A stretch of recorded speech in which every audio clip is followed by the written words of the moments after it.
Oi, eu sou a Tati Bernardi, escritora, roteirista e colunista da Folha. E esta é a 7ª temporada do esperadíssimo podcast Meu Inconsciente Coletivo. Dessa vez, selecionei algumas das principais queixas que aparecem em consultórios e chamei alguns dos melhores psicanalistas do país para comentá-las. Nós vamos falar sobre insônia, luto, identificação, solidão, vida sexual insatisfatória, relação entre filhos e pais e desejos que tememos realizar. E como vocês já sabem, e é a marca registrada do programa, eu também vou falar um pouquinho de mim, mas você vai acabar se reconhecendo nas mesmas angústias. Hoje eu converso com o psicanalista e psiquiatra Mário Eduardo Costa Pereira. Ele também é professor titular de psicopatologia clínica pela Universidade Aix-Marseille. Professor do Departamento de Psiquiatria da Unicamp, onde dirige o Laboratório de Psicopatologia, Sujeito e Singularidade.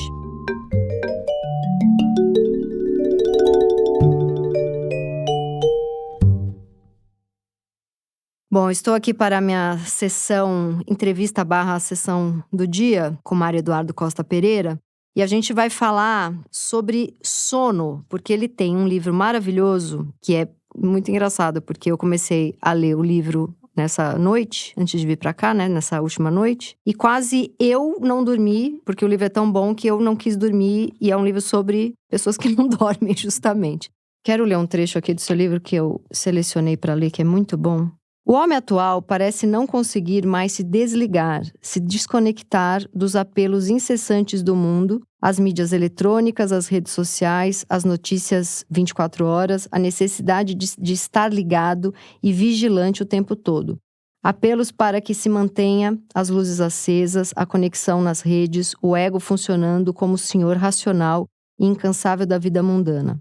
A única que realmente faz sentido ser vivida, segundo a ideologia dominante. Some-se isso às exigências intermináveis de competência, de alto desempenho e de dedicação, a competição voraz do mercado e a busca incessante por reconhecimento. E será possível entrever a importância do laço social e de suas vicissitudes na produção do mal-estar próprio, a um certo período histórico e político. A insônia, sob essa ótica, deve ser interpretada como um possível sintoma do capitalismo globalizado, sem limites, que organiza as relações sociais contemporâneas. O livro chama Erótica do Sono, ensaios psicanalíticos sobre a insônia e o gozo de dormir. E eu achei sensacional. Um livro fantástico, profundo, complexo, mas se a gente quiser resumir ele de um jeito irresponsável em uma linha, eu diria que muita gente não dorme por causa do ego. Nunca tinha parado para pensar nisso, eu achei fantástico. Vamos começar um pouco por aí. Precisa se desprender do ego para dormir. Então, dormir, quer dizer, é um ato de confiança, não é? É um ato de fé. Você imagina, você tem que se desconectar do mundo, você tem que desconectar da imagem sua que se oferece para as outras pessoas o tempo todo. E você tem que confiar que ao longo da noite nada de mal vai te acontecer. Você vai poder se lançar de peito aberto numa experiência que você não está mais mentalmente controlando o que acontece. A noite obriga tudo aquilo que, digamos, a vida social te faz entrar no campo da competição, da individualidade, da vida moderna se organiza assim. A noite muda, porque você tem que confiar. Você tem que confiar no outro, nas instituições, que tudo vai acontecer. Fora o medo que enquanto você dorme, alguém está trabalhando e vai roubar teu lugar, né? Para você se desprender disso, isso tem que estar muito inscrito dentro de você que está tudo bem. E aí isso rememora uma infância em que tinha uma mãe que te acalmava para você dormir. É lindo o começo do livro que você fala da sua avó. Eu falo porque é como é que isso se inscreve não só no teu corpo, no teu ser como um todo.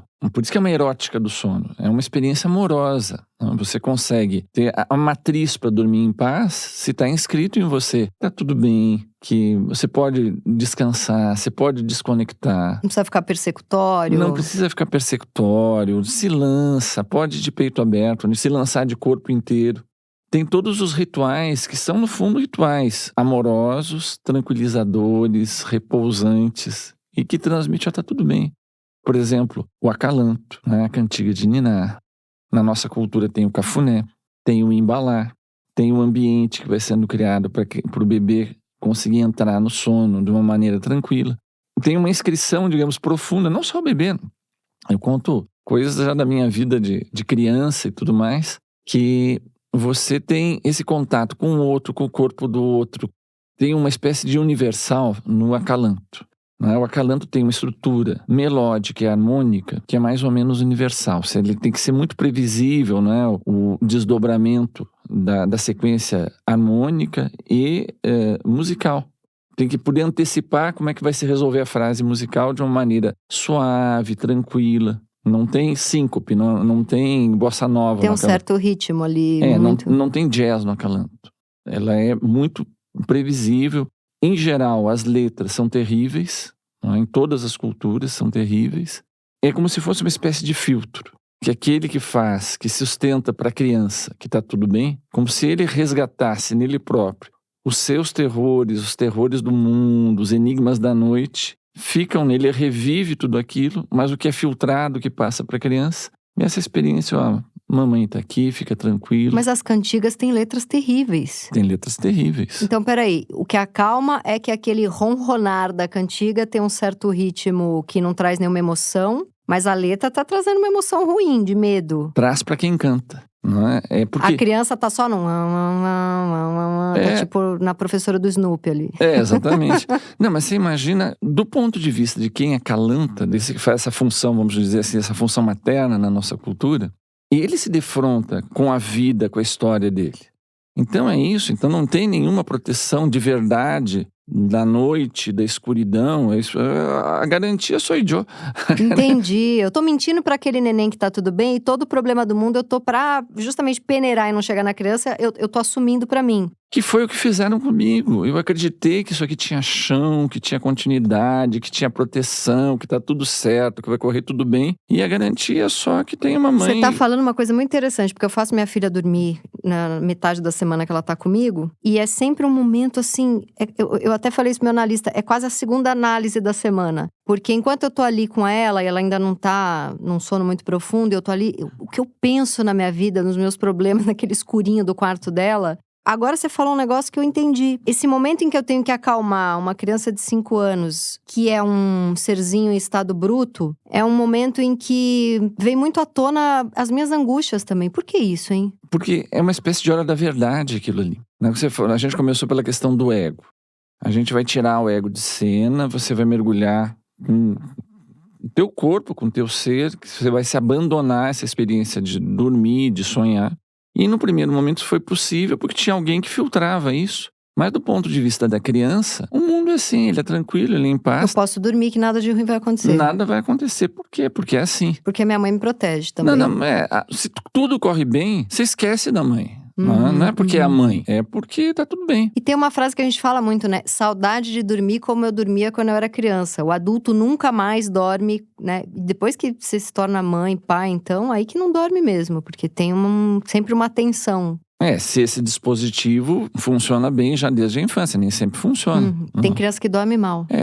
Ou que não tem um anteparo suficiente para ela poder se entregar para a experiência. Tem aquele termo que eu adoro do Freud, da parexcitação. Isso exatamente. funciona também, né? Quando vai fazer uma criança dormir. O teu exemplo que você traz desse momento, você sente na pele o que é essa parexcitação. Total, eu tô pegando tudo pra mim ali. Agora sou eu que garanto pra ele uma coisa que no fundo é só uma fachada.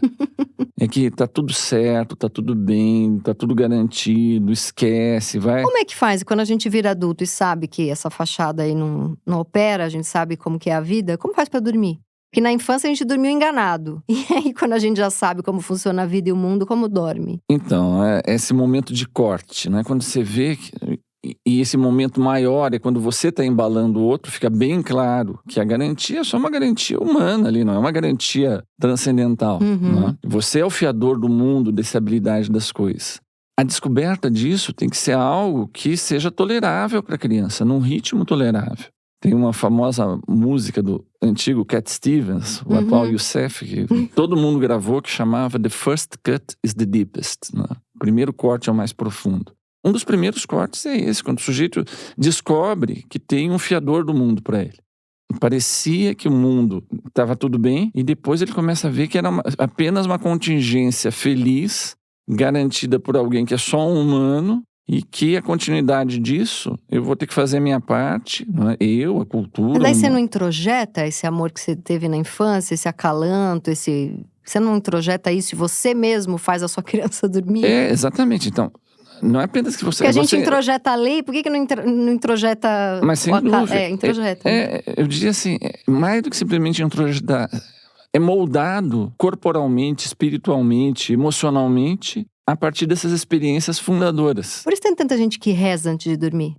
Você quer uma coisa mais bonita do que o anjo da guarda? Dorme que o anjinho tá cuidando. O anjinho tá cuidando, tá tudo certo, né? Tem o anjo da guarda, tem a vovó, tem o ambiente. Então, tudo isso vai sendo colocado como o mundo é assim, tá tudo bem. Sabe uma coisa interessante que acontece comigo? Ontem a gente tava falando por WhatsApp e eu falei pra você, vai ser engraçado falar de insônia porque eu não tenho insônia, eu só durmo meio caoticamente. Depois, lendo seu livro, eu percebi que dormir meio caoticamente é um tipo de insônia, porque eu acordo várias vezes, minha noite não é tranquila. Mas, mais da metade dos meus amigos, é impressionante a quantidade de gente que toma remédio pra dormir. Muita gente. Acho que é mais da metade das pessoas que eu conheço. Se não estão tomando, tomaram no começo do ano, ou, enfim, todo mundo já tomou.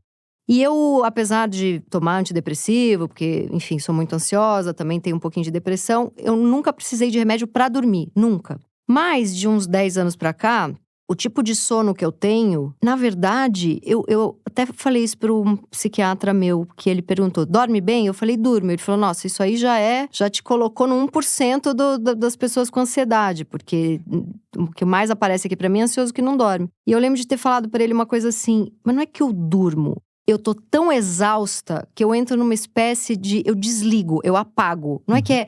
ai, que gostosinho, vou pra cama, cobrir, né? Eu entro num… quase um pré-coma, assim, porque eu tô tão exausta. Só que apesar da sensação de que eu capoto, que eu uso essa palavra muito, não é muito profundo o sono.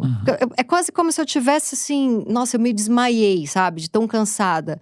Mas eu acordo várias vezes pra fazer xixi, eu acordo qualquer barulhinho, eu vou ver se tá tudo bem com a minha filha. 4 da manhã, a hora que eu vou fazer xixi, eu cometo o maior pecado de todos, que é dar uma olhadinha no celular pra ver se tá tudo bem. Porque eu tenho pais idosos, às vezes minha filha não tá na casa do pai, então eu tô sempre olhando o celular. Nisso que eu olho o celular, já vi um negócio que uma notícia do jornal, entendeu? Então já tem uns 10 anos que, na real, eu tô achando que eu tô dormindo, mas eu não tô. Eu queria escrever um livro que tocasse muito visceralmente as pessoas, que elas se vissem ali, que elas redescobrissem isso que a gente esqueceu.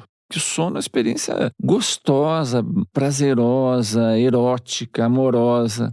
Por que é erótica? Porque ela é profundamente amorosa, onde se constitui, né, essa primeira marca do amor. Quase uma experiência narcísica, né? A partir do outro eu aprendo a ter um eu e a partir do outro eu aprendo a dormir. O Freud dizia que é a experiência mais narcisista de todas, né? Que você pode inclusive se desprender da imagem de si, e ele fala numa espécie de um narcisismo absoluto. Você simplesmente se dá a chance de ser. É algo muito diferente de ser mediado pela imagem que eu tenho de mim e que é validada pelos outros. Eu me despeço inclusive disso e deixo as coisas acontecerem. Então a gente perde essa coisa, a gente perde. O último capítulo é um capítulo chama Depois do Amor. O que é aquele sono depois da relação amorosa? Eu transcrevo um trecho da Insustentável Leveza do Ser, do Kundera, que faleceu há pouco, né? Em que ele conta que os dois descobrem, né, que aquela ardência carnal que eles tinham, um dia ele desperta de manhã e vê que a parceira está agarrando a mão dele firmemente dormindo. E aquilo desperta nele, depois nos dois, essa experiência mágica, né, do depois do amor. Aos poucos a coisa foi se transformando de tal maneira que o amor carnal era a porta de entrada para essa experiência mais sublime, que é poder se entregar um para o corpo do outro no sono e confiar. Todas essas dimensões amorosas, concretas, vivas do sono, eles se perdem no mundo contemporâneo numa espécie de tecnologia do sono, numa espécie de estratégia do sono. Eu coloco no começo do livro, mais ou menos 1/3 das pessoas hoje tem um problema de sono. Ou essa noite, ou você, ou eu, ou a pessoa que está nos escutando agora, um de nós 3 vai ter problema de sono estatisticamente. Espero que não seja eu. Espero que eu também. Sou boa para quem está ouvindo. Isso interroga, um ponto de vista clínico, o que você faz com isso, mas também isso interroga a sociedade. Que mundo é esse? Que civilização é essa que a gente construiu? Que 1/3 das pessoas não conseguem nem Desligar. desligar. E eu adoro que você fale, é um funcionamento do neoliberalismo mesmo. É o banco 30 horas, 24 horas. É o shopping que abre sábado e domingo. É o logotipo de muitas marcas já tem o não para, né? A Globo News não para, não desliga. não desliga. Nunca desliga. Nunca desliga. E isso é tomado como um valor. Isso me causa horror. Francamente, assim, a minha experiência diante desse tipo de coisa. Nova York, a capital do mundo, é a cidade que nunca dorme. Que nunca dorme. Você imagina? Olha, já vê a doença ali. Não é? Então, dormir é uma espécie de uma commodity. E que tem margens muito estreitas. Eu não posso não dormir porque eu tenho que performar. Então eu tenho que dormir. E mais que o outro, não basta performar. Né? Então eu tenho que dormir porque no dia seguinte eu tenho que estar competente para produzir, para competir, para me afirmar socialmente, enfim. Eu tenho que entrar no jogo. Mas se eu dormir demais, eu perco a concorrência. Então você tem tanto um aumento exponencial de medicamentos para dormir, como de medicamentos para não dormir, para manter acordado. Tanto legais quanto ilegais. E muita gente que toma pra apagar e depois pra levantar. E pra levantar. Mas e com isso você perde toda essa dimensão amorosa do sono. Ele vira uma obrigação chata, né? Tipo, ai que saco que eu tenho que comer. Eu preferia estar performando aqui, ganhando dinheiro, mas tem que parar. Eu, quando trabalhei em agência de publicidade, eu percebia a irritação que dava em alguns publicitários que estavam ali bem nesse ambiente de competição, assim. A gente estava, por exemplo, numa concorrência, né? Concorrendo com outras agências por um cliente. E eu percebi a irritação que ia dando nas pessoas quando dava 1h da tarde. Porque a pessoa falava, puta, eu vou ter que parar pra comer. Que saco que eu não sou um robô, que eu sou um ser humano. E ia dando uma irritação, porque a pessoa falava, eu vou perder aqui 1 hora, né? Então comia, às vezes, na frente do computador ali, já irritado porque tem porque eu vou ter que dormir, porque eu vou ter que comer, porque eu vou ter que ir ao banheiro. Mas olha, Tati, deixa eu te falar uma coisa. Esse livro, assim, eu gosto muito, porque eu tô muito presente, falo a partir de mim, né? Então, o leitor vê que tem um autor ali. Você já teve insônia? Só te interrompendo. É assim, eu sou um cara bom de cama. Dorme bem. Eu durmo bem, só que às vezes eu não tenho tempo de dormir, como todo mundo. Então, muitas vezes eu não consigo ter todas as horas de sono. Que você gostaria. Que eu gostaria. Mas faltou, apesar de eu gostar do livro, faltou um capítulo dramaticamente, que se eu tiver na próxima edição, eu vou colocar. Que é o capítulo da sesta. Você fala da dormidinha depois do almoço? Não, eu falo, mas eu queria um capítulo só sobre isso. Né? Eu sou gaúcho, essa cultura platina, né? Uruguai, Argentina, Rio Grande do Sul, a coisa da sesta é muito importante, muito presente, é algo que está desaparecendo. E eu considero que a sesta é uma espécie de ponto máximo da civilização. O capitalismo está comendo solto, tem que concorrer, tem que competir. Mas vamos parar um pouquinho que agora está na hora da sesta. Sim. Que é mais importante de qualquer outra coisa. Tem na Itália, tem na Espanha também, né? Não é? Tem, não tem? Tem. Eu tô tentando lembrar que país Na Espanha tem uma cultura muito forte da lembrei. Eu lembro quando eu fui pra Barcelona e que eu cheguei na cidade… A primeira vez que eu tava indo, eu cheguei na cidade tipo 1h30 da tarde. Eu falei, não acredito que eu vim num feriado. Cidade inteira fechada, eu fiquei chocada com aquilo. E minha amiga falou, não, é a siesta. A siesta, ela é importante, enfim, para o capitalismo. Mas a gente que tem um modelo americano, né? Eu lembro de ter pensado, mas como é que pode? Isso aqui vai falir. Como é que o negócio da 1h da tarde às 2h30 fecha o comércio? Fecha o comércio. Eu lembro de ter pensado, isso é burrice. Mas não é, a pessoa rende melhor depois, né? Por isso que faltou esse capítulo, que eu queria desenvolver essa ideia. Você imagina uma civilização que você pode parar tudo. Porque tem uma coisa mais importante, que é um tempo para mim, agora fazer aquela siesta. A gente perdeu, eu acho que a motivação maior de todas para escrever esse livro foi esse diagnóstico que a gente se desconectou dessa dimensão fundamental da vida. A gente passa, em condições, digamos, habituais, né, 1/3 da vida dormindo. Só que na nossa concepção, a vida é só o que se passa fora do sono. A vida para valer é a que ela desperta. A gente não concebe que o sono faz parte da vida, que é uma experiência muito importante. Tanto para sonhar, porque é o momento do sonho, em que as questões mais profundas elas voltam à tona, quanto para simplesmente desconectar, para ter uma experiência de simplesmente ser. Talvez seja o único momento que a gente consegue ter um contato profundo consigo mesmo, sem ter mediação da nossa imagem. E as pessoas que não sonham? Porque eu sonho pra caramba toda noite, eu lembro os sonhos no dia seguinte. Em geral, as pessoas sonham, né? Elas talvez não lembrem dos sonhos, né? E é muito grave não sonhar. o grau de perturbação mental que isso pode dar, né? Inclusive tem certos tipos de intervenção médico-psiquiátrica que já foram muito importantes de você fazer, por exemplo, supressão da fase do sono REM. Cada vez que a pessoa vai entrar no sono REM, que é o momento do sono que a pessoa vai sonhar, você acorda. Isso foi usado durante muito tempo no tratamento de afecções psiquiátricas. Não deixar ela sonhar. Porque fazia um corte. Mas se isso se prolonga muito tempo, a pessoa pode começar a ter problemas mentais pelo fato de não sonhar. Mas fazia o corte pra quê? Pra ver se dava um rebuild na cabeça? Geralmente era tratamento de depressão. Entendi. E essa sociedade da performance, ela é tão louca que as pessoas que tomam remédio para dormir, quando elas descobriram o Stilnox, que é a febre do momento e que é perigosíssimo, eu acompanho algumas pessoas que tomam há alguns anos e a pessoa fica meio fritada, assim, não tem mais memória, é muito esquisito esse remédio. Gostam do Stilnox porque além de fazer dormir, ele faz dormir na hora, porque a pessoa não quer nem o remédio que vai dar uma apagadinha aos poucos. Porque é tão essa necessidade eu preciso agora, eu preciso resolver agora, então eu vou trabalhar até às 11, aí eu tomo um negócio que em 15 minutos já me dá o sono, porque não quer nem ter, porque assim, às vezes dormir dá trabalho, você tem que escurecer o quarto, você deita na cama, você lê um livro, você vai dando aquela baixada de bola. Eu fiz uma consulta uma vez com um médico de Ayurveda, e ele ensinou as pessoas a dormir. Ele falou muito disso, né? Você ir promovendo esse gostosinho, esse prazer do sono. Você toma um banho quente, você escurece o quarto, você deita, você de repente pega um livro. Você tem que estar sem ver tela nenhuma, pelo menos umas 5 horas. Ninguém mais faz isso, né? E a pessoa quer dormir, ela quer na hora. O Stilnox é bom. Eu nunca tomei, mas eu escuto as pessoas falando que ele é um bom remédio porque ele te desliga no momento em que você fala, puta, será que eu não vou conseguir dormir? Aí você toma.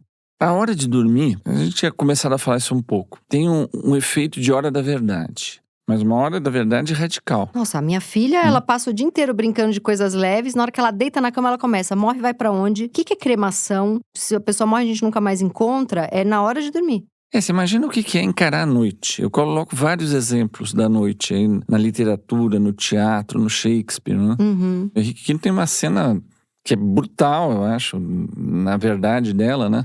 O rei tá lá, chamou todos os exércitos do rei da Inglaterra para invadir a França, para conquistar. Ele achava que ele era o herdeiro legítimo da coroa do reino francês. Leva todo mundo. Eles estão cercados lá por 6 vezes mais franceses do que ingleses. Cai a noite e eles acham que vão ser dizimados no dia seguinte, quando começar a batalha, quando nascer o sol. E aí, no meio da madrugada, né, o rei, tá tudo escuro, ele se cobre e vai ver o papo dos soldados para ver como é que tá a moral da tropa, né?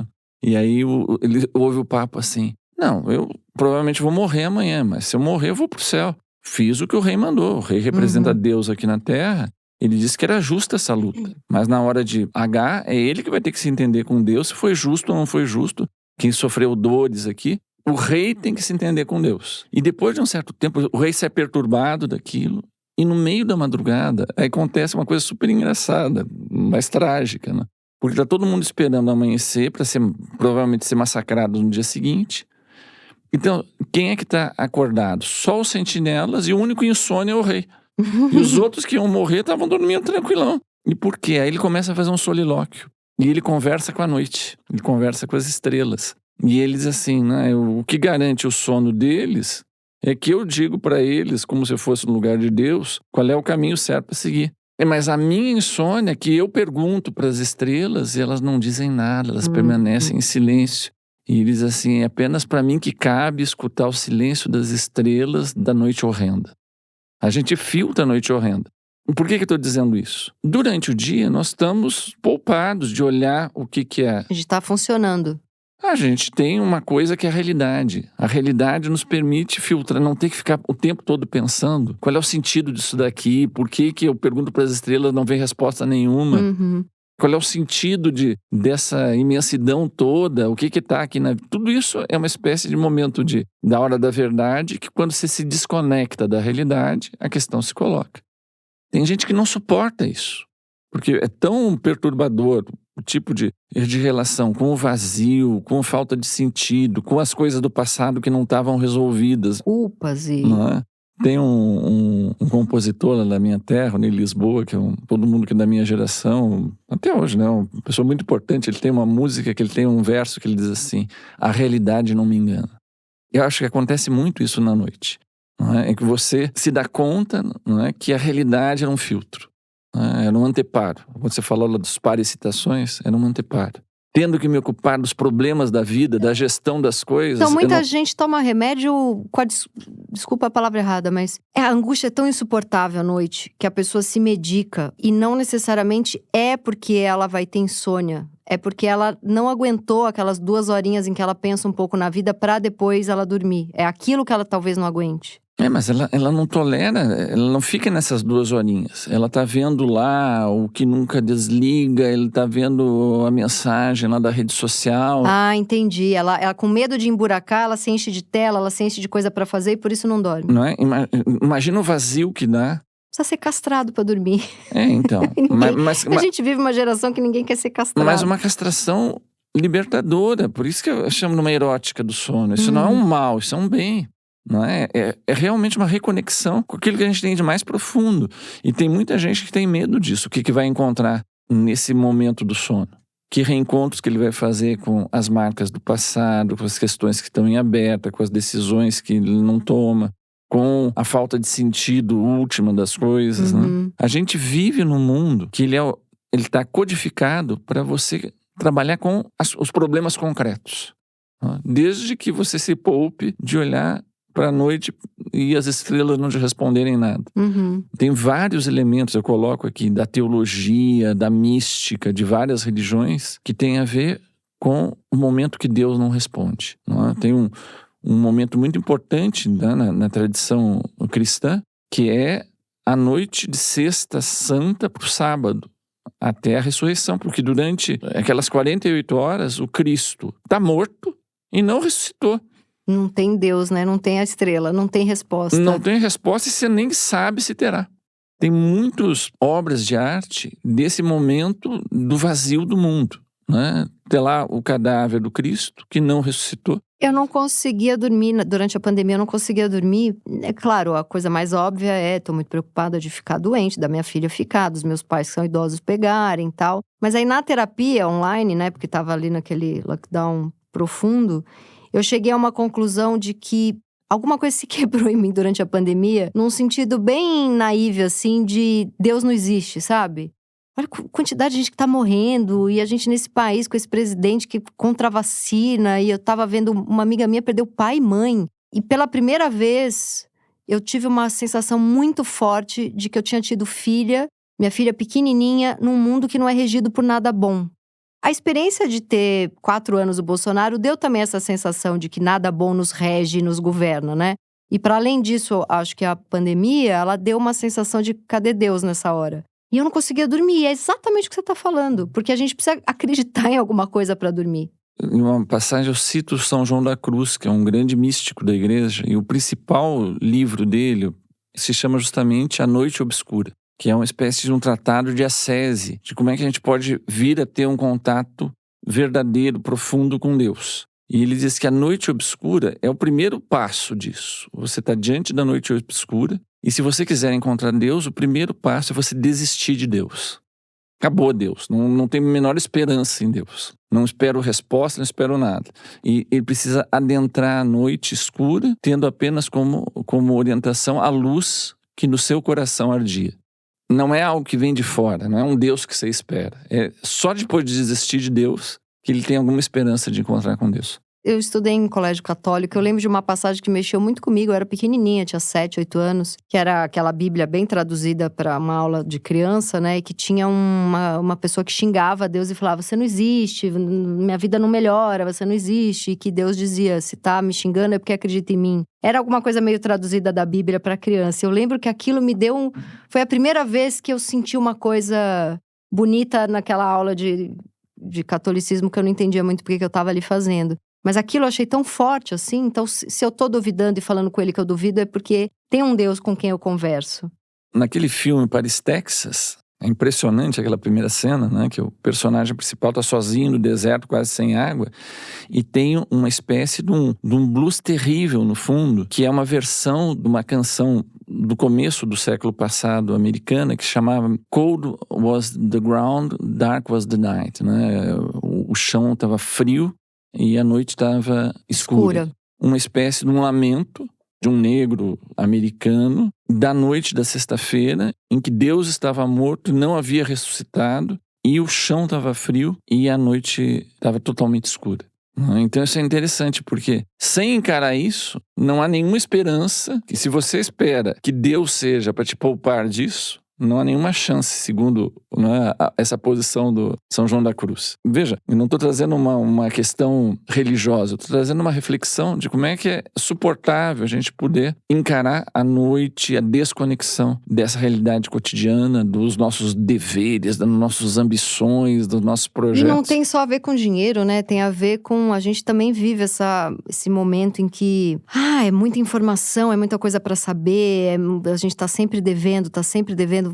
E tem uma coisa que eu faço comigo que é horrível, mas assim, eu trabalho pra caramba, cuido da minha filha, leio, e todo dia antes de dormir eu penso, não fiz 1/10 do que eu queria ter feito hoje. E eu durmo me sentindo fracassada. Por isso que eu digo que eu não durmo gostosinho, eu durmo porque eu desisto. Sabe, eu tenho às vezes a sensação de que eu durmo porque eu desisti.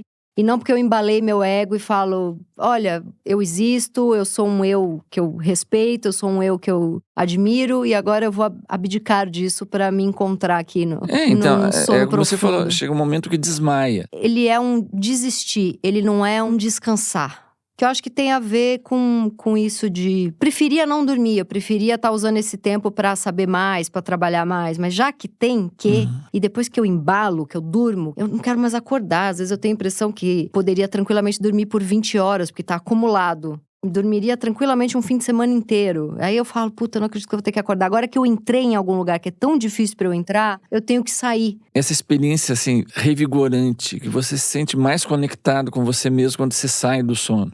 Isso quer dizer você integrar o sono como parte da vida e não como exceção à vida, né? Como uma pausa da vida. Não, ela é vida também. Só que a gente esqueceu esse contato fundamental do Sim. sono com a gente mesmo, que é da gente com a gente mesmo nesse momento do sono. E tem uma coisa, quando eu tenho neném, né, a mãe principalmente, porque às vezes amamenta na madrugada, nossa, eu fiquei uns 3 anos sem dormir, porque além da minha filha, eu amamentar ela na madrugada até ela ter 1 ano e 3 meses, eu tinha um pavor de dormir e acontecer alguma coisa com ela. E também é um clássico aquela mãe que vai 12 vezes no meio da madrugada ver se a criança tá respirando. Você tem um medo que a criança morra dormindo. E tem todo essa… que existe, né? Morte súbita de bebê dormindo. E tem todo esse pavor. Então eu lembro que logo que minha filha nasceu, eu tinha uma angústia profunda da hora de dormir. Tanto porque eu não ia estar vigiando ela. Então eu não conseguia dormir, como eu tinha um pouco de medo dela dormir. Daí eu não tô vendo que ela tá fazendo barulho, que ela tá respirando. Então demorou pra eu aceitar o sono. Eu acho que isso vem de pessoas muito hipervigilantes em todos os aspectos, né? E essa coisa de como é que lida com esse aspecto incontrolável da vida. A gente consegue antecipar e controlar algumas variáveis. A grande maioria se conta com o que o destino te reservar. Então, essa potência do destino, isso Freud mostra muito bem, que cada um de nós constitui suas próprias moiras, né? As entidades do destino. Tem gente que só vê destinos trágicos. O destino é o aspecto aberto da existência, a gente não sabe, a gente tem algumas coisas. Agora, poder conviver de uma maneira serena com isso, que a vida é em aberto, que, enfim, as variáveis que a gente controla são algumas, a maior parte a gente não controla. Né? O que faz o ansioso? Ele antecipa todos os casos de figura terríveis para ver se ele pode se preparar para não ser pego de surpresa por algo que vai ser traumático. Então ele passa o tempo todo construindo esses casos de figura e a vida é sempre uma outra coisa. Ela reserva outras surpresas sempre. Então, como se conciliar? Você falou dessa coisa, dessa castração. Essa é a castração da condição humana. Diante do que aconteceu, eu vou tentar me virar da melhor maneira que eu puder. Tem coisas que a gente consegue, pela gente mesmo ou em sociedade, poder antecipar e controlar, e as outras não. Né? E as outras, o que acontece como imprevisto, você se vira quando se colocar. Mas dá pra pensar também, algumas pessoas que têm dificuldade de dormir, têm insônia, porque são pessoas que têm dificuldade de se dar momentos de prazer também, não tem?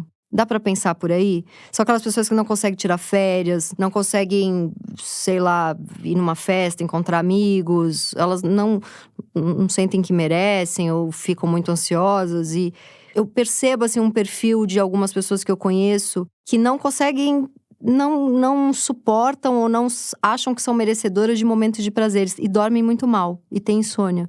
Porque eles estão a tal ponto conectados, né, no projeto, no ideal, no que buscam alcançar, no que estabelece como uma espécie de uma missão na vida, que é uma coisa mais escravizadora do que você se colocar na posição do que tem uma missão a realizar. Muitas vezes a pessoa não consegue desconectar nunca disso. Aliás, ele só consegue sobreviver agarrado a isso. E com isso perde essa dimensão que também faz parte da vida, que também é vida, que eu diria que talvez seja fundamental da vida sem aberto. Não é? Tem o projeto e tem todo o resto. Tem o projeto e tem toda a vida que vem. E você, como médico, o que acontece com a nossa saúde quando a gente dorme mal? Tudo vai dando errado, né? Enxaqueca, dor crônica. Eu fui numa médica de dor crônica, ela falou: esse boom de dor crônica que tá acontecendo de 10 anos pra cá é porque as pessoas param de dormir. Do ponto de vista fisiológico, dormir mal é um grande problema, não é? Enxaqueca, dores crônicas. Na noite, né, nós fazemos uma reelaboração das nossas memórias. A gente seleciona o que é digno de ser guardado, o que vai ser colocado de lado. Tem processo de você antecipar o que vai acontecer, né, de você criar, diante daquela circunstância que você tem, soluções que têm a ver com você, com o teu desejo, com tuas coisas. Você começa, se você não consegue dormir, você corre mais risco de ter problemas de falha do funcionamento cerebral na velhice, mais precoce, mais intensos. Como desencadeante de enxaqueca, é um dos gatilhos mais importantes. Fora questões físicas, né? Na pressão arterial, no controle do diabetes. Então, realmente é uma desarmonia muito grande, né? Os médicos gregos lá, quando a medicina começa com Hipócrates, eles tinham uma medicina muito diferente da nossa. Essa primeira medicina não era tanto de vou fazer o diagnóstico preciso da doença e vou tratar a doença. Não, eu vou diagnosticar qual é a desarmonia que está na vida dessa pessoa. A doença é um reflexo da desarmonia. Muitas vezes o sujeito tinha uma doença e o tratamento era mudar a vida dele. Os hábitos de sono, de alimentação, a dietética dos gregos tinha um papel muito importante na medicina. De certa maneira, na cabeça do médico grego, exercer a medicina era recolocar o sujeito em sintonia com uma grande ordem cósmica, em contato com a própria ordem interior dele. Então, como é que você usa os meios racionais para fazer isso? A nossa medicina fica tecnológica, centrada na doença, século XVII. Ou seja, tem 300 anos. Mas durante muito tempo, essa ideia de como é que isso desorganiza a vida, não dormir bem, não é simplesmente dar um remédio para dormir. Então, esses remédios, as pessoas fazem um sono profundo como tem que ser feito ou ele é artificial? Porque alguns remédios o Rivotril, por exemplo, eu sei que é um sono que não descansa o tanto que tem que descansar. Ele modifica totalmente a arquitetura do sono, não é? A pessoa dorme, mas você não tem, do ponto de vista, digamos, das funções elétricas do cérebro, das funções fisiológicas. Sinapses, esse tipo de coisa. Isso, não é? Ele é um sono muito artificial. Ele é artificial. Quando a gente foca o diagnóstico apenas lá no transtorno de sono e considera que o sucesso terapêutico é dormir, a gente passa por cima de todos esses elementos que estavam presentes na racionalidade dos gregos. Não adianta simplesmente botar o sujeito para dormir. Está tão desorganizado, está tão em crise na vida dessa pessoa que nem sequer ele consegue se deixar dormir. Ele não se permite, tem alguma coisa que o impede profundamente de entrar no sono. Então essa lógica estava na medicina dos gregos e se perde completamente nessa nossa foco exclusivamente num elemento prático. O sintoma, em geral, é aquilo que me impede de funcionar no dia seguinte na ordem das coisas do mundo. Produzir, consumir, competir. Então, se eu durmo e eu volto a ficar funcional nessa order, né? Eu digo isso porque hoje em dia, né, a psiquiatria não usa o conceito de doença mental, fala de transtorno mental. Transtorno mental é uma tradução para o português da expressão técnica norte-americana. Disorder. Então o manual, ele define a disorder, mas ele nunca explicita qual é a order que tem que ser restaurada. Mas se você vai atrás da order, a order é essa. Você está no dia seguinte capaz de competir, de consumir, de funcionar dentro dessa... Neoliberalismo louco. Neoliberalismo louco, se você quiser usar essa expressão. Então essa é a order. Então, se eu dormir e no dia seguinte estou funcionando, é um sucesso terapêutico. Mas é isso que se fala muito, né? O fulano, ele é cheio de problemas, ele é funcional. Eu já escutei até nossa, eu tenho um paciente que é esquizofrênico ou tem uma bipolaridade bem intensa e é um pouco psicótico, mas ele é funcional. E por quê? Porque ele trabalha e porque ele funciona, dorme, enfim. E a pessoa tem uma questão ali bem profunda. É muito comum, né, a gente ter pacientes que ficam funcionais, no sentido de poder estar presente. Não digo que isso seja irrelevante do ponto de vista clínico, mas muitas vezes o que eles dizem é, eu funciono, mas não sou eu. E isso não só com medicações antipsicóticas, né? Isso é antidepressivo, Rivotril, Stilnox. Eu funciono melhor, mas eu sinto que não sou eu. Ele descreve que ele não está presente nisso. E o que a gente pode pensar da pessoa que dorme demais? Aquela pessoa depressiva que dorme… Eu acompanhei uma amiga com depressão, ela dormia 16 horas por dia. Então, eu só queria voltar um pouquinho à questão da medicação, porque eu não quero deixar a ideia de que a medicação é irrelevante. Não, claro. Ela é muito importante, não é? Às vezes é decisiva, mas a medicação não é o alfa e o ômega do tratamento. Não é? Ele é um elemento num projeto terapêutico muito mais amplo. Por isso que eu trouxe, por exemplo, essa mentalidade dos médicos gregos, não é? dos médicos hipocráticos. Você só vê a doença num contexto da vida do sujeito. Tratar a doença não é tratar a patologia. Sim, por isso precisa terapia junto. A terapia, mudanças na ordem social, de um capitalismo louco. O que é uma sociedade que você não pode parar nunca? Sim. Que você se coloca como ideal para você mesmo de funcionar muito bem dentro dessa ordem. Não, eu vou ser mais competitivo, eu vou ter mais a faca entre os dentes, eu vou fazer o tempo todo. Tem essa febre também de tomar as Ritalinas e os outros remédios parecidos para ter um desempenho muito, por exemplo, tá defendendo uma tese ou tá num momento de trabalho intenso. Eu conheço bastante gente que faz uso. Quais são? Tem a Ritalina e tem outros, né? Que são esses estimuladores de foco. É comum. Doutor, eu tô aqui com meu filho, 17 anos. Vai prestar vestibular? Vestibular. Ele é super inteligente, super boa pessoa, cheio de amigos, nunca teve um quadro depressivo na vida, nunca teve um problema nenhum. Ele tem a cara super limpa, nunca usou nenhuma droga nem nada. Esse que é o problema dele, porque todos os amigos dele que estão preparando a prova estão tomando. E se ele não tomar, eu acho que ele não vai estar à altura da competição. Que triste. Bom, ou o senhor prescreve ou eu vou me virar sozinha. Como é que nós vamos fazer? Isso está a tal ponto embutido. Isso aparece como um fenômeno individual, clínico. Mas isso é a ponta do iceberg de uma situação muito mais ampla, que vai muito além daquele menino, daquela família. A perda dessa perspectiva faz a gente encontrar como único parâmetro, tanto de diagnóstico quanto de tratamento, aquilo que incide no menino, quando a gente faz a abstração de todo o resto. Por isso que, assim, a medicação ela é muito importante, não no sentido de simplesmente abortar o sintoma e botá-lo para funcionar, mas se ela pode ser útil no sentido de melhorar a posição do sujeito no mundo. São essas escolas que chegam no Brasil, gringas, que o conceito é… Eles têm 6, 7, 5 anos, formando os futuros CEOs do país, né? Você está preocupado com 6 anos de idade, seu filho vai ser um futuro CEO. Então é uma escola que já está preparando ele. É muito triste. Você imagina, né? Hoje em dia, uma criança, aos 5 anos, já está aprendendo inglês, porque se ela chegar aos 10, sem falar inglês, sem sotaque, ela já está no… Já tá fora. Já está devendo. Sim. Já está devendo. Então, inglês já entra já tem que vir de fábrica, já vem de série, não é diferencial. Agora tem que ter chinês, tem que ter espanhol. Em que momento para? E eu posso, independentemente, eu sozinho, tive uma grande ideia, eu não vou ficar fora desse negócio, eu não vou deixar minha filha também entrar nisso daí. E aí ela pelas tantas… Como é que faz? Qual é o plano B de socialização? Se você não levar ela na escola, estão batendo na tua porta lá, o Ministério Público baixa na tua porta. Uma vez eu vi uma conversa maravilhosa de uma mulher super progressista, pissolista, branca, falando: eu vou colocar minha filha numa creche, ela precisa estar num lugar, porque tudo que eu defendo, aí vou botar numa escola de elite branca. Não, vou botar minha filha numa creche com um monte de criança de famílias periféricas, crianças pretas, e junto com a gente na mesa…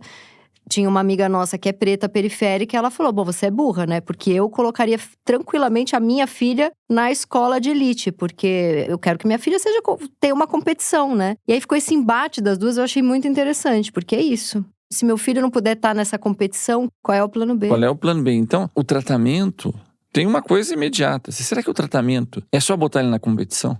Melhorar a sua performance para ele não ficar para trás? Mas também a gente não quer a criança 8 anos de idade com síndrome do pânico, fazendo cortinho no braço, tanta criança deprimida, o aumento do suicídio, as escolas escondem. Então não fecha a conta. Então tem um mal-estar que se apresenta em casos individuais e que tem a ver com a forma de civilização que a gente construiu. De certa maneira, os médicos, os psiquiatras são os apagadores de incêndio. Se faz isso de uma maneira não crítica, o psiquiatra que trata desordem, ele é um agente da ordem. Né? É quase um militar. É um meganha da saúde mental. Se você faz isso de uma maneira não crítica… E é tanta coisa, muita gente deve te procurar também porque não quer sofrer, as pessoas não querem dormir, não querem sofrer. Super-humanos, né? Então, o problema do sofrimento é esse, né? O sofrimento é uma sensação. No limite, você pode terminar com essa sensação por vias químicas. Aí se coloca, mas isso é uma vida humana realizada? Por exemplo, você imagina, alguém chega lá no meu consultório, no consultório de um clínico, quer dizer assim, doutor, o negócio é o seguinte, eu tô aqui na metade da minha vida, eu sempre lutei comigo mesmo, porque o meu desejo, a minha orientação sexual, ela é muito incompatível com o que aceito aí fora. Eu sempre quis esconder isso de mim e dos outros, eu não suporto mais isso. Então, o tratamento que eu quero é que o senhor me ajude a ter condições de poder, que eu assuma isso e que eu tenha uma vida mais coerente comigo mesmo. A pessoa te procura, por exemplo, para poder sair do armário, não para esquecer de uma vez que é gay, por exemplo. Então, eu quero poder assumir uma orientação sexual que não é a dominante. Ora, no Brasil hoje, alguém que assume publicamente um negócio desses, o preço que ele vai pagar de sofrimento, certamente é enorme. Ele pode, primeiro, ser espancado até a morte aqui numa rua, Sim. Por gente do bem, né? Agora eu vou te ensinar como é que faz as coisas. Estupro corretivo. Estupro corretivo, ele pode ter dificuldades no trabalho, na aceitação social dele. Mas tem muitos que dizem assim, olha, doutor, eu prefiro isso do que não ser eu. Ou seja, o que ele busca no tratamento não é abolição do sofrimento, ele está trocando um pelo outro. Mas ele está te pedindo a minha ajuda na conta… Porque eu vou precisar aguentar isso. A diminuição do sofrimento, sozinha, ela não pode ser o critério último do tratamento. Ele não está mais sofrendo, então está bem. Ele não está mais em desordem, então ele está bem. Eu diria assim, ele está em sintonia com ele mesmo? Ele está disposto a pagar o preço de estar em sintonia dele mesmo? Como é que ele faz para, a partir dessa singularidade da posição dele, se confrontar com os outros, com o laço social? Isso interpela o laço social. Olha, na hora que eu me assumo, eu pago um preço, mas e vocês? Não é? Como é que faz com isso, com a diferença? Como é que faz com a diferença que vocês mesmos, muitos de vocês escondem aqui? Como é que faz? Tem um efeito que ele é dialético, não é uma coisa que acontece só do lado do sujeito. Então, com isso, você não precisa descartar os tratamentos, sei lá, com medicamentosos e tudo mais. No interior de que concepção de adoecer e de melhorar que isso se inscreve? Se é simplesmente para aplacar qualquer emergência de uma revolta do sujeito com o fato de ele não estar mais sintonizado com ele mesmo, ele está simplesmente respondendo a EDS, que são uma máquina de moer gente, e que ele possa, de alguma maneira, não entrar na order, não é? Mas propor, inclusive para a sociedade, um outro tipo de desordem. E aguentar. Isso é muito sintomático do nosso mundo. Uhum. A desordem é tomada como um mal e a order como um bem. Você poderia pensar exatamente o inverso. Eu tô lá com meu filho lá nos anos 30, né? Tô vendo lá um desfile da SS, Terceiro Reich. Né? Aí eu vejo aquele negócio todo e me cai uma ficha, que coisa mais louca isso daqui. E eu trago meu filho, esse cara todo hipnotizado. A partir daí, ele começa a ter insônia. Ele começa a ter ansiedade. Eu vou partir para a resistência, eu não vou ficar nesse negócio aqui. E aí ele começa a ficar angustiado, começa a… Ele sabe o que vem pela frente. Aí ele vai procurar um médico. Doutor, eu tô tendo insônia, tô tendo crise de angústia, tô tendo ataque de pânico. E aí o doutor se pergunta, pois é, para que lado é o tratamento? Porque a order ali é o cara aceitar o nazismo, né? Que bela order. Não, eu vou te ajudar, vou te dar uma super força. Eu vou simplesmente aplacar aqui teu mal-estar com uma medicação que vai tirar tua angústia, vai te devolver o sono e você vai poder voltar a assistir o desfile. Bela bosta, né? Nossa, esse exemplo é perfeito. Tranquilamente. Tá totalmente dentro da ordem. Sim. Você pode, por exemplo, colocar o mesmo tratamento num outro contexto. Olha, para poder estar em coerência com você mesmo, você quer resistir, eu vou te dar um remédio para você não ficar tão perturbado pela tua angústia, para você ser mais eficaz na tua resistência. Esse teu comentário foi, assim, eu tomo antidepressivo há uns 10, 12, com 13, 14, sei lá. Eu comecei com 30 e pouco, eu tenho 44. E várias vezes tentei parar, várias pessoas já me convenceram. Eu nunca escutei um negócio que me desse tanta vontade de parar. Porque às vezes a gente é tão ovelha negra, é tão fora da curva, é tão fora da casinha para usar qualquer coisa fora. E bancar isso é muito doloroso. Às vezes é melhor estar num Natal com 112 parentes que você não gosta muito do que um esquisito na tua casa, sabe? Mas paga-se um preço e toma-se muito remédio para pertencer a algo. O remédio em si, isso já estava lá nessa matriz grega, já estava lá, o fármaco. Fármaco é uma palavra no grego que significa ao mesmo tempo remédio e veneno. Tudo vai depender da palavra do médico que for junto. Como é que se inscreve isso numa concepção do que não está indo bem e para que lado isso pode te ajudar a realizar um objetivo que não é simplesmente um aplacamento da emergência dessas perturbações, mas de que sentido que você vai dar para isso. Então isso pode ser muito bom ou pode ser venenoso para uma pessoa. Depende de como você vai se inscrever numa existência, num laço social, numa concepção política, estética, ética da vida. Às vezes eu fico achando que ser antidepressivo ia virar muito esquisitona, sabe? Não ia querer ir nos lugares, não ia querer viajar, não ia querer que o antidepressivo me mantenha numa vida social um pouco mais... Mas talvez seja isso. Não, muitas vezes é decisivo. Tem situações clínicas que é indispensável. O remédio. O remédio, para a pessoa, inclusive, ter forças para poder fazer uma terapia. Até para ter força para fazer a terapia. Para várias coisas, mas enfim. Então, isso eu quero deixar bem claro. Não é contra o remédio. O remédio… É saber o que está fazendo. É saber o que… Assim, no interior de que projeto, de que concepção, de patologia, de tratamento que isso se inscreve. O remédio, imagina, tem remédios que mudam a vida da pessoa, que são indispensáveis.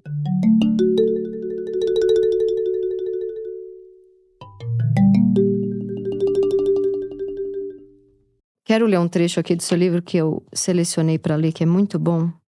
Conseguir dormir pressupõe, aos olhos de Freud, aceitar se desconectar temporariamente da razão, da consciência, da vigilância antecipatória dos possíveis perigos do mundo, da aparente transparência da mente consciente de si mesmo.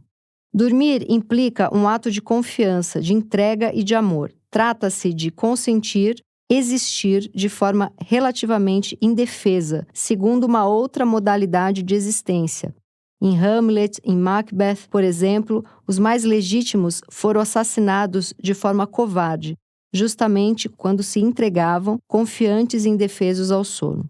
Um mergulho narcisista em um funcionamento mental desconectado da consciência, aberto ao contato com as marcas mais determinantes e significativas da memória, do desejo, das angústias e dos traumas do ser, e com elas, ou a partir delas, sonhar talvez.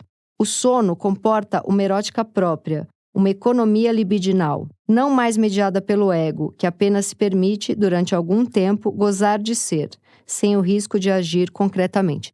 Mário, para a gente encerrar aqui, eu queria te perguntar, e o que a gente pode pensar da pessoa que dorme muito, o oposto dessas pessoas todas da insônia que a gente está falando? Essa é uma situação que a gente vê bastante também, né? E é mais ligado a um estado depressivo, de repente? Muitas vezes… Uma desistência do mundo? Muitas vezes tem isso, né? De uma desconexão que tem a ver com o estado depressivo. Muitas vezes o sujeito perde, não é? Aquela amarra que você tem uma esperança de encontrar algo no mundo que mobiliza teu desejo, não é? Que você investe o mundo com essa expectativa antecipada de que tem algo que vale a pena, que eu vou atrás. E que o famoso o que te faz sair da cama, né? Essa vontade de conectar, de acontecer, de realizar. É o pra quê mesmo. O mundo nos oferece praquês, não é? Digamos, artificiais. Não é? Só funciona o praquê se ele vem mobilizado pelas próprias tripas. Eu vou em busca de algo que talvez não consiga nem formular direito, mas eu sinto que está lá.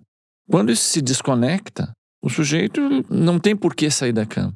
Mas eu acho interessante, e eu só parei para pensar nisso lendo seu livro, porque essa pessoa, ela não teria justamente medo de encontrar os vazios e dores e angústias dela, porque o sono é um convite a ir para esse lugar. E essa pessoa tão perdida, desconectada, sem paixão, sem, sei lá, pulsão de vida, ela não teria medo de encontrar esse eu dela. Então, Mas ela dorme pra caramba. tem vários casos de figura. Um caso de figura é esse que você está dizendo. O sujeito não sai da cama porque tem medo. Justamente tem medo de enfrentar. Então, mas no sonho, ele não acaba enfrentando? Ele não tem que entrar em contato mais? Porque onde eu quero chegar é assim, pensando em várias coisas que a gente falou aqui hoje. Muita gente não dorme, tem toda essa lógica de operar, neoliberalismo e tal. Mas muita gente não dorme porque tem medo de abrir mão do ego, do controle e encontrar coisas ali mais profundas de angústia. Essa pessoa que tá deprimida, que não tem prazer na vida, esse buraco dela não é ainda mais embaixo, a angústia dela não é ainda maior, ela não deveria ter ainda mais medo de dormir, mas é a que mais dorme? É aí que ficou uma dúvida pra mim. Isso é muito importante, né? É que mistérios, né, nos esperam os sonhos do sono, né? Você relê lá o Ser ou Não Ser do Hamlet, é em torno disso, né? Morrer, dormir, sonhar talvez, mas é aí que bate o ponto, né? Quais são os sonhos que nos esperam no sono da morte? Tem muitas atitudes subjetivas de temer, se despedir de tudo, se reencontrar com aquelas coisas mais terríveis, traumáticas, de abandono, de feridas do narcisismo. Bom, cada um tem seus fantasmas, né? Esse é um caso de figura. Um outro caso de figura tem a ver com essa espécie de buraco negro, o sol negro da melancolia que falava o Nerval, né? E tem no filme, né? Melancolia. No Melancolia. Então. Lars von Trier. Do meu ponto de vista, um tratado brilhante. É brilhante né? esse filme. É interessante, porque ela, com toda essa coisa majestática que ela tinha com a melancolia, né? Ela foi a única que pôde, na hora que o mundo ia acabar. E ela que tem a criança nos braços. Ela continua tendo esse papel de anteparo. E ela é a única que está de olhos abertos. É porque ela já vivia uma sensação de fim de mundo antes, né? Ela estava nela. A melancolia preparou ela para aquele momento. Ela tinha essa coisa, né? Que o Aristóteles já falava, né? Os homens de gênio são melancólicos, né? É como se ela tivesse uma espécie de superioridade moral. Vocês se iludem com o mundo, com a existência e tudo mais. Eu já lido com essa angústia há muito tempo. Eu sei que isso tudo é pó. Então, para mim, está resolvido. É vocês que, com a ilusão de vocês. O problema da melancolia é que você pode usar isso para se defender do risco de viver. Bom, isso é pó, mas daqui até o pó tem a vida. E aí como é que faz? E pro Freud, a melancolia, a pessoa tá agarradinha no ego dela ali, né? Colocou a pulsão nela própria, né? Ele fala uma coisa que é machadiana quando ele fala da melancolia. Ele diz assim, que no fundo, ele é apenas um ser egoísta, voltado para ele mesmo, que não se interessa pelos outros, que esvazia a vida de todo sentido e que acha que tudo é uma porcaria. Ele provavelmente nunca esteve tão próximo da realidade dele, provavelmente da realidade humana. O único problema é por que ele precisa ficar doente para entrar em contato com isso. Porque diante dessa mesma falta de sentido absoluto, você pode responder de outra maneira subjetiva. Já que é pó, então isso aqui não vale a pena. A outra, já que é pó, como é que a gente dá um sentido para isso? A cena lá do Freud, que ele conta num artigo bem curtinho, que chama A Transitoriedade, que eu recomendo a todos lerem, tem umas 3 páginas, mas é brilhante. Ele está passeando com 2 amigos, um é um jovem poeta, que provavelmente é o Rilke. É o Rilke, é. E ele vê lá uma cena maravilhosa, no pôr do sol. Eles ficam extasiados. Ele olha pro jovem poeta e tá com a maior cara de bunda. Sim, é muito bom esse texto. Ele diz assim, por que você tá assim num negócio tão maravilhoso? Não, mas isso aqui vai acabar. Não sei se é uma borboleta ou uma flor, mas é um negócio que o Rilke fala. Isso aqui vai se despedaçar em algumas horas, vai acabar. Eu acho que ele fala... A borboleta morre em um dia, ou essa flor morre em um dia. E o Freud fala, mas essa é a graça, né? Então, assim, olha... eu não aproveita enquanto tá aqui. Eu não posso discordar dele que isso tudo vai acabar. A única questão é que isso não diminui o valor das coisas, ele aumenta. Essa é a dificuldade. Diante dessa realidade profunda, você pode dizer sim ou você dizer não. A melancolia, você diz, bom, não vale a pena. É a atitude do Rilke. Não é? E a atitude amorosa, erótica diante da vida, não, é sim. É sem garantia mesmo, mas... Mas eu vou dormir. É sem garantia, mas eu vou dormir. Eu vou dar um sentido, nós vamos fazer um negócio legal e vamos tocar enquanto der. A Hora da Estrela, da Clarice começa, a primeira frase é: tudo na vida começa por um sim. Ela termina o livro, a última palavra do livro, depois que a Macabeia morre, toda aquela coisa assim, ele termina dizendo sim, né? O Rodrigo SM, que é o narrador. É preciso não esquecer que agora ainda é o tempo dos morangos. Sim. Fantástico. Nossa, bom encerrar com Clarice, hein? Muito bom, Mário. Adorei. Muito boa conversa. Obrigada. Espero que quem ouviu durma bem hoje. Eu que agradeço.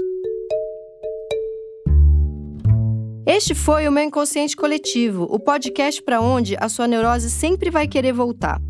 Eu sou a Tati Bernardi e a edição de som é da Zamunda Studio. Os episódios do Meu Inconsciente Coletivo são publicados toda sexta-feira de manhã nos principais agregadores de podcast. Escute o seu inconsciente e siga a gente para não perder nenhum programa. Até a semana que vem!